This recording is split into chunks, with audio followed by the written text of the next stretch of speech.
The gentleman from West Virginia, Mr. McKinley, for 5 minutes. Thank you, Mr. Chairman.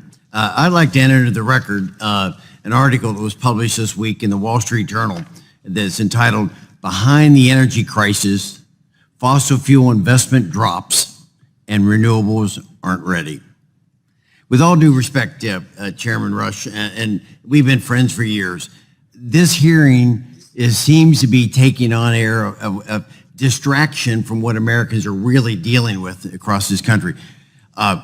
I can't for the life of me understand why we're having a hearing on offshore wind when there are so many uncertainties that we're going to be facing in the next couple of months as we enter into winter. And the fact that the countries all around the globe are dealing with this global energy crisis. In the United States, energy costs are at a 7-year high. In Europe, according to the Daily Mail, the natural gas prices are up 600%. And in China, we have rolling blackouts and rationing energy. But the Democrat leadership here in Congress is seemingly apparently more interested in discussing offshore wind turbines. Look, I'm supportive of offshore wind turbines. I like the project that we're going to be involved in West Virginia with this, but this is a topic better suited for the end of winter, not dealing with how we're prepared to deal with the winter weather as we approach it. So let's talk about some of those things we're facing today. Remember, earlier this year, Winter Storm Uri exposed a number of issues with our grid in ERCOT, MISO, and other parts of the country. 14 states experienced shock because of the winter weather. And the polar vortexes of 2014 and 2016 exposed America's vulnerability, and outages occurred. PJM came within 5 minutes of having a major power outage on the East Coast. These are the important issues, and this committee's responsibility is to give the American people confidence that as we get into this winter, they won't face the same problems and crises being experienced currently in Europe and China. Higher utility bills and energy rationing. Look, this is America, but we have fewer supplies due to Biden's cutbacks, like threats to the gas production, reductions in mining coal, decommissioning in nuclear power plants. What is Congress doing about supply? And this is a case of economics 101.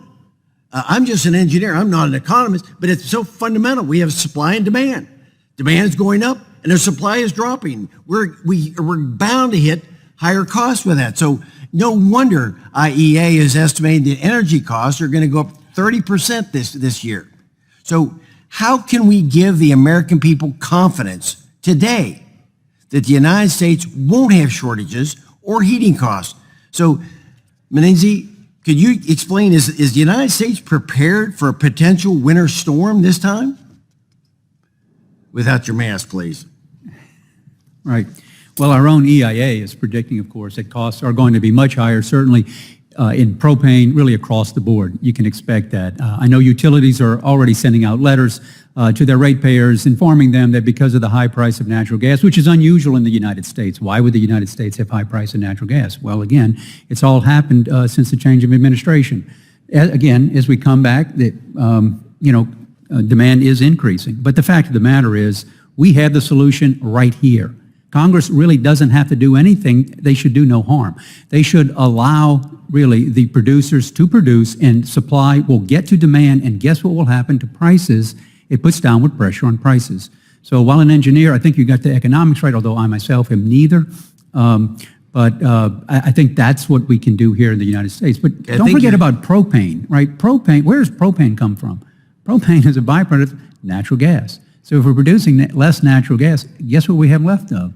We have less of propane. So it all works together, and it's something that you more or less answered my third question. And would it make more sense to balance the scale and ramp up production? And that's what you're saying. We need to be doing that rather than cutting back. And then the last, do you think currently, remember, we're just 2 months away. There's already snow in Colorado. We know the winter's coming. We've seen the predictions that this is going to be a pretty severe winter. I don't know how well we're prepared for it. So I'm saying, do you think we currently have enough energy supply to avoid increased utility bills this year? Well, everything that I read, I think if you're a member of Congress, you should be very concerned about what we're reading today about tight supplies for an expected cooler winter. Okay, my time's expired. I yield back balance any time I have. Thank you.